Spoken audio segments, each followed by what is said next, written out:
So, in late October of 2023, a landslide occurred in Bankolo, taking the lives of approximately 30 inhabitants.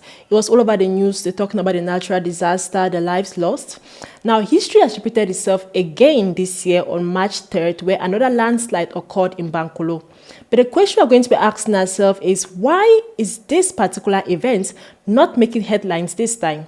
This is a report on Enongene Doris, but before getting to the video, make sure to like and subscribe to the Next Generation Media channel so you don't get to miss out on any of our subsequent videos. So for this particular video, I might step on a lot of toes, but when I was looking into this particular story, I found out that my suspicion as to why this news is not reaching headlines might actually be valid.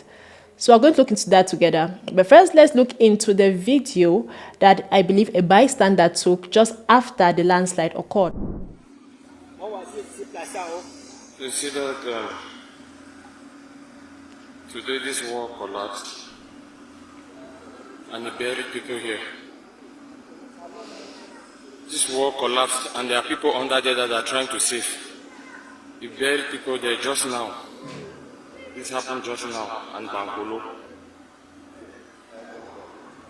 That's my reverend's house. That's my pastor's house up there. You can imagine the danger they are in because of this building. Because of this building. What these people are building here, I don't understand. They are trying to save some people. They save only one person. Though his legs are paralyzed. The other people are still under there. Okay, so ladies and gentlemen, that is a video just after the landslide happened. What intrigued me about this particular story, why I decided to look into this particular story, is because when I heard about the landslide, I heard about it from a resident in Bankolo. She was very perplexed by the fact that everything was being very silent for something that should have maybe been something that we hear about maybe in town, from the news, from big news stations, because stations like I checked CRTV, Equinox, I could not really get any information concerning this particular incident that happened. And she was like perplexed, like, why is it being very silent? And I got intrigued. Like, I was asking myself, could it be that they're trying to hide something? Okay, that was just my suspicion. But going deeper, I found out that there actually might be something, a reason why all of this is being kept on the low. Because even when she was maybe describing the incident to me and the way it's being silent, and I thought that, okay, I'm thinking about going deeper into this, she told me to be careful, like, okay, be careful when you're checking into this, okay, maybe it might be related to somebody big or whatever. I don't understood why, but in the research, I found why she had that fear. We had the MyMedia Prime TV who reported on this incident on their Facebook page, and that is where my digging started from. Let's look into that post. So I read, breaking landslide in Bankolo neighborhood Yaoundé. A devastating incident occurred when a hillside collapsed, reportedly swallowing up nearby homes, following excavation work by Radisson Service Apartments. The company was expanding its space underground when the disaster struck, leaving several individuals trapped, although the exact number of casualties is currently unconfirmed. And under the post, we had this comment that says, how could you build a house in a place that is prone to high risks? Because we know the history of Bankolo, 2023, 30 or more lives were lost. Because when I had that conversation with my friend who lives in that area, she says even though the recorded amount was 30, she believes more than 30 people actually died from that incident. So if you know that this place has a high risk, is prone to landslides, why are we performing an excavation that is not properly researched for? Because I believe when you're going through excavations as engineers, we know when you're doing an excavation on sites like that, you have to do research first to prevent possible landslides that could happen. So after looking into this post, I asked myself two questions. First, are they really responsible, this American company, the Radisson Service Apartment, are they really responsible for this landslide? And two, who are they? And I came across this article by the Focus Media Afrique that read, Radisson Service Apartment kills Cameroonians and destroys homes. So just from the get-go alone, they are telling us they are putting the blame on the Radisson Service Apartment. But let's look into the full article and get what it's saying. We have the tragedy occurred on the morning of Monday, March 3rd, 2025, in the Gulf District of Yaoundé. In their mad rush to expand their space, Radisson Service Apartment employees dug and caused a landslide at their neighbor's house. The search continues for survivors. The next few days are going to be tricky for the neighbors of this real estate giant who have refused to sell him their land. In the line of fire is Reverend Jacob Abam, coordinator of the Apostolic Church of Cameroon, Bankolo district, whose fence is visible in the amateur video. I believe that's the fence that the person in the video was showing. That's his pastor's house, I believe. Conscious by saying, located in the Gulf district, not far from the U.S. Embassy, the Radisson Service Apartment Yaoundé will be the first high-end international branded apartment hotel in the Cameroon capital. It will feature 220 high-end apartments consisting of studios, one-bedroom apartments, and accessible apartments. It is finally expected to open doors in 2026 and no longer in 2025, and was initially announced when the foundation stone was laid in October 2025. So now in this, there was already so much I could tell, so many hints from this particular article that led me to go do further research. First thing, when they mentioned that they were in a rush, they were somehow in a rush to complete their work and they just went towards the excavation, that already shows some sense of irresponsibility, incompetence, because if you are working at a site that can actually lead to a landslide, you have to do certain researches. In fact, before you do an excavation, engineers know you have to do certain investigations to ensure that you don't get to harm anybody around that vicinity. So we could ask ourselves, okay, maybe they did not know. Okay, even if they rushed into going to the excavation, maybe they never knew that the Bankolo area is prone to having landslides. But when we look down the article, what did they tell us? That was initially announced, the foundation stones were laid in October 2022. That's when these people started this construction. The foundation stones for this hotel, this multi-apartment, whatever, was laid in 2022. The Bankolo incident happened, the first one occurred in 2023, meaning they were present, they were still in construction when the first landslide happened. That already gave me hints that, oh, this area we're building in is prone to landslides. So them expecting the landslide to happen during an excavation should have been, I think, something they put in maybe their radar.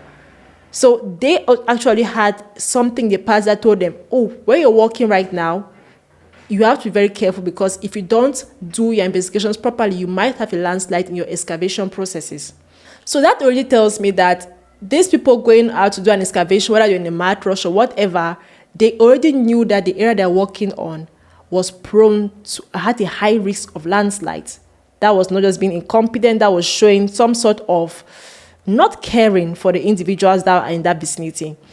And they mentioned the fact that the people who are living, the neighbors of this Radisson Service Apartment, it's owned by a big giant, I believe, giant in the real estate or whatever, and he has been trying to buy the property, the neighboring property, and they have refused. That's what the article is making us to understand. And I asked myself, how big a giant is the Radisson Service Apartment? How great are they that these people, maybe after such an incident, everything is just so silent? I'm not going to negate the fact that everything they are doing, the Radisson Service Apartment, is going to be a landmark for Cameroon. Maybe also could be a reason, I'm just saying maybe, could be a reason why everywhere is silent, because this is something that Cameroon is waiting for 4 years, 3 years, and they're expecting that next year should be the year that everything is launched, everything is finalized. They're going to have this very beautiful touristic site that is going to bring money to the country. So this is a very positive thing for Cameroon. So I understand why the media might be refusing to add this negative part to the already good image they're trying to build for this hotel. Because if you have a hotel or a service apartment that is supposed to be this good touristic site, supposed to be this positive vibe kind of place, and you find out that in the construction of this place, people died, people were buried under the ground. I believe confirmed that, I believe 1 or 2. I read a particular post that said 2, and some of the comment was like, no, it's just one person that died. So if you have a particular company, a particular building that is supposed to be this landmark, this great touristic site that's going to bring revenue to your country, and you find this happen in the process of its construction, you might find the reason why the media wants to be silent, or some people will not want it to be said out that this negative thing happened in the construction of this company, so it will not affect the business. The question is it worth it? So like I said, I was asking myself, how big is a Radisson Service Apartment or the Radisson Hotel? And ladies and gentlemen, it's bigger than I thought, okay? It's far, far bigger than I thought. And let's find out more about Radisson Hotels, ladies and gentlemen. So when I got to researching about the Radisson Hotels, I found that it's actually a chain of hotels all over the world. Not just hotels, they have apartments. This like what they are building in Cameroon, some sort of multi-apartment. They have hotels in different countries. I mean countries all over the world, in Africa, in Europe, in Asia. They're all over the world. It's a very big chain of real estate. That's how big they are. So they coming to Cameroon, making their first ever placement in Cameroon was already a very big thing for us Cameroonians here, to be like a touristic site. So they have the power. I'm just saying, from how big they are, they have existed for more than 75 years. It's a company that's existed more than 75 years. It's that long in the business. It has that much influence. So they have the power to be like, we don't want this to go out. Or no, maybe not them, but some people be like, we don't want to lose you, so oh my God, we're not going to let this get out. That's just my thinking about it, okay? When we look online, for example, I just focused on the hotels that these people have built. The Radisson Group is like, I think Radisson Hotels. I don't know the final name, honestly. You have Radisson Hotels, you have Radisson Service Apartments. Oh, there's so many names, but it's Radisson. So there are properties in Africa. Let's just look at, I went online and I just focused on the ones in Africa. There are so many in other continents. We have in Africa alone, we have this like presentation. You have in Chad, you have one in Chad, one in Cote d'Ivoire. There are properties in Egypt, Ethiopia, Gabon, like they're all over the globe. We have also in Nigeria. I think the highest they have is in South Africa, 13. You have in Zambia. So we found out that in Cameroon, they had to have their very first establishment in Cameroon in 2026. It was supposed to be a landmark for Cameroon. It's going to be a landmark for Cameroon. Happily so, because when you check their work, they're actually very good. Their other structures are very exquisite. You have to hand that over to them. So Cameroon, I believe, is looking very much, the government is looking very much up to this being realized next year. The fact that it was supposed to be realized this year and it's been pushed to next year can also be with respect to the fact that the people were somehow resisting. That's just me giving some sort of a maybe contemplation, my own opinion. So we find out that this is a company that has really made headlines in all over the world. It has a standing.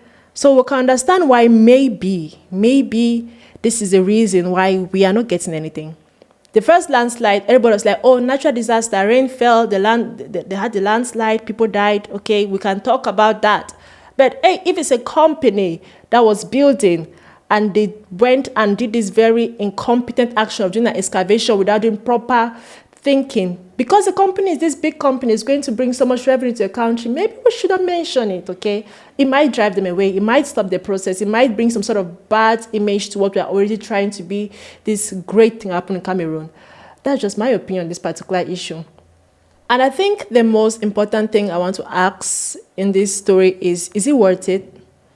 Like, I'm not going to deny the fact that even just finding about the Radisson company and find that they have a standard in Cameroon, I got so much excited for my country.